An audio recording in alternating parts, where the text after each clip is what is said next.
What's up guys, Lon here from Android Authority, and this is LG's latest flagship, and in a nutshell, it's LG's safest bet yet. But is it one that's worth putting your money on? This is the LG G6.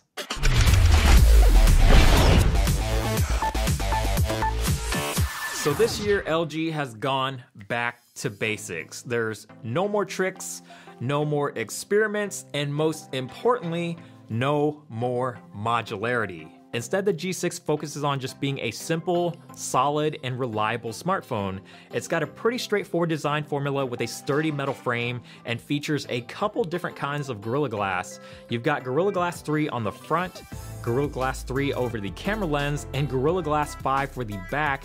And yes, because it's covered in a lot of glass, it is very prone to fingerprints and smudges, but they're a lot less noticeable if you have the platinum colored version. This new sealed-in design does mean you no longer get access to the battery, but that's a really small price to pay for what you get in return, which is IP68 dust and water resistance. The G6 is surprisingly very easy and comfortable to use in one hand, and that's due to a number of reasons. It's got these super tight bezels on the sides and top and bottom, and a new aspect ratio for the screen that makes the screen taller and less wide, and allows LG to fit a bigger screen but still keep the overall footprint down. And the phone is significantly smaller than Google's Pixel XL or Apple's iPhone 7 Plus, both of which have smaller screens. It's a feat of engineering that's much easier to appreciate when you actually hold and use the phone. Although it's a new design, you still have LG's signature power button on the back that doubles as a fingerprint sensor, and it works extremely well. It's very fast and accurate to unlock, and just like the last couple of LG flagships, you don't have to physically press the button down in order for it to start unlocking. It does have a headphone jack, which is up top, and the other standard buttons and ports like the volume buttons are on the left side.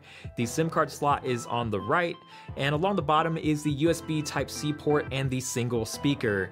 The speaker itself is surprisingly loud for just one speaker, but it does suffer from the same issues as every other bottom firing speaker, which is it can easily be blocked by your hand when you have the phone in landscape. The real star of the show here though is the 5.7-inch display. It's an LCD instead of OLED, but it's actually a very good looking LCD panel. It has the perfect amount of color and contrast so that it doesn't appear washed out or overly saturated, and it's bright enough to easily see in direct sunlight. It's Quad HD, but it has a new aspect ratio of 18:9, also known as 2:1, so you're getting some extra pixels on the long side of the display, and if you split the screen in half, you essentially get two perfectly symmetrical squares stacked on top of one another or side by side.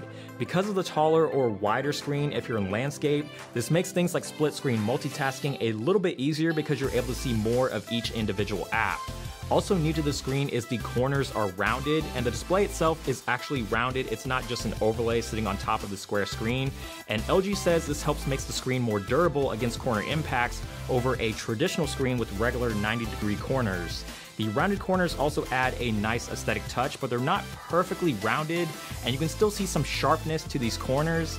It's not a huge deal and doesn't really take away from how good the screen looks, but it is one of those things that's hard to unsee after you notice it for the first time. The screen also has HDR support for both Dolby Vision and HDR10, which will give you a much brighter and more vibrant image, and it's not something you can fully take advantage of right now, but you will be able to eventually once streaming services like Netflix and Amazon Prime Video roll out their HDR support for smartphones. Now, if 18:9 does become the new standard for smartphone screens, there will be some growing pains. When you're consuming content that's natively in 18:9, it's absolutely incredible, but when you're watching 16:9 content or using an app that doesn't scale to the new aspect ratio, you will deal with some awkward black bars. LG's built in an app scaling feature that lets you force apps to rescale to 18:9, but you'll want to use this with caution because it can cause the contents of the app to be cut off, and it is something that LG does warn you about. If you aren't sick of hearing about 18:9 already, LG's even updated their software to show off this new aspect ratio. You'll notice that many of LG's default apps, wallpapers, and even the lock screen have this split two-square design, or at the very least are following the proportions and guidelines created by this aspect ratio, and it's a very clean and refreshing new look that at the same time falls really well in line with Google's material design. At the core of the OS, you have Android Nougat running the show with LG's GUI, and just like they do every year, they've updated it for the G6. It still has all the same features, so it's essentially just a new coat of paint with more natural colors that's much easier on your eyes, which you can see through throughout many of LG's apps and wallpapers. The app icons have been updated to these square icons with rounded corners for a much more uniform look, and pop-up menus within applications also have rounded corners. It's meant to complement the rounded corners of the display, and personally I like the look of the new icons because it makes them all the same size, but LG does give you the option to revert back to the original icons if you'd rather use those. There is Google Assistant on board, which makes the G6 the first non-Pixel phone to have Google Assistant, and this would have been a pretty huge selling point for the G6 if Google didn't release Google Assistant for other devices running Nougat or Marshmallow. It's still a really awesome feature regardless, and the more devices running Google Assistant, the better. Inside, it's being powered by a Snapdragon 821 chip, which is not the latest that Qualcomm has to offer this year, and some people may be disappointed by that, but it's still a really powerful processor. There's also 4 gigs of RAM on board, and I've really had no issues with the performance on the G6 at all. I guess you could say it flies like a G6. Terrible, I know. But in all seriousness, it's a very fast phone. Launching apps, multitasking, and playing graphically intensive games, it handles it all extremely well without any noticeable stutters or drop frames. This is also an unlocked version of the G6, so the phone isn't being bogged down by unnecessary bloatware, so performance could be slightly affected on carrier versions, but generally speaking, if you had any concerns about the phone's performance, there's nothing to worry about here. Now for most regions, the phone only comes in a 32GB version, and in 2017, that isn't a whole lot of storage, but as you usually would expect from an LG phone, there is a micro SD card slot that supports up to 2 terabytes if you need the extra space. Battery life on the G6 has also been extremely solid. It's got a 3,300 mAh battery, which isn't the largest battery we've ever seen in a smartphone, but it's still a fairly decent size and has been more than good enough to comfortably get me through a full day on a consistent basis.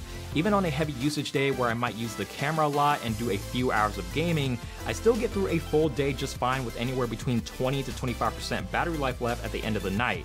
I've yet to charge this phone during the middle of the day, but if you do need to top it off, it's got your standard Quick Charge 3.0, and the US version exclusively has wireless charging, so that's another option that you have available if you want to take advantage of that. LG's camera got a little bit of an upgrade this year, but it's in a way that you probably wouldn't have expected for the G6. LG has gone from 16 down to 13 megapixels in favor of getting rid of the camera bump, but this time both the standard angle and wide angle lens share the same 13 megapixels, so there's no loss in resolution when switching between cameras, and switching between cameras is now a much smoother transition than it was before. They are, however, 2 very different lenses. The standard angle is f1.8 with optical image stabilization, while the wide angle is f2.4 and lacks both OIS and autofocus. LG has also swapped out their laser autofocus system in favor of phase detection, which works just as good if not better. The camera app is mostly the same as previous LG phones, but because of this 18:9 screen, you now have this carousel of previews on the side that lets you see literally every single photo you've taken versus just the one that most smartphone cameras will typically show you. This is easily one of the best and most clever uses of the wider screen. There's a new square camera that's perfect for apps like Instagram, and it has a few different modes built inside of it. You can snap a photo and immediately see a preview of it on the bottom half of the screen, or take multiple photos or short clips that the camera will auto-stitch together. They're all really different and useful in their own ways, but my personal favorite has to be the guide shot, which allows you to use a pre-made template or a previous photo that you've taken as a guide for taking another photo with the same framing or composition. New to the G6's camera, but not new to LG, is full-on manual video recording, which previously was exclusive to just the V series, but it looks like LG has finally caved in and given users what they've wanted, so you no longer have to wait for the V series if you want manual video, and it has all the same features like focus peaking, hi-fi audio recording, and a wind noise filter. The camera is a lot of fun to use, especially because of that wide angle, which can take some really breathtaking landscape shots, and it's amazing how much more you can fit into the frame over the standard telephoto lens. The quality of the photos themselves are also very impressive. It has excellent detail, vibrant colors, great contrast, and overall pretty good dynamic range. It doesn't have any major issues with overexposing highlights or crushing shadows, which is something that has always been a little problematic with previous LG cameras, so it's nice to see LG's made some improvements with that on the G6. Now, as fun as the wide-angle lens is, it's not that great in low light, and you're better off using the main sensor. This isn't all too surprising considering you have a wider aperture and optical image stabilization to help, but with the standard angle lens, you'll get a much sharper, more colorful, and much cleaner image over the noisier, muted, and more overexposed shots of the wide angle. The 5-megapixel front camera is also a wide-angle lens with a 100-degree field of view, which is great for group shots, but just don't expect it to be of the highest quality, especially in low light where it completely falls apart. LG wanted to get back to the things that matter and create a good, solid, all-around smartphone, and they've nailed that with the G6. It performs well, has an excellent camera, good battery life, and offers features that people actually want in a smartphone like wireless charging and water resistance. It's even pushing a few boundaries with the 18:9 screen and super thin bezels, and is setting the bar for what looks to be the future of smartphones. LG is squarely back in the flagship conversation, and for good reason, and the G6 is shaping up to be a part of that conversation for the rest of 2017, and that's really exciting. As always, thank you guys so much for watching this video. I hope you enjoyed this review of the LG G6. If you did, please give the thumbs up down below, and also subscribe to the channel, which is also down below, and hit that notification bell so you don't miss out on our future uploads. And check us out on social media, Instagram, Twitter, Snapchat, Google+, all that good stuff will be linked down below. And also check out the website as well for more in-depth coverage, AndroidAuthority.com, because we are your source for all things Android.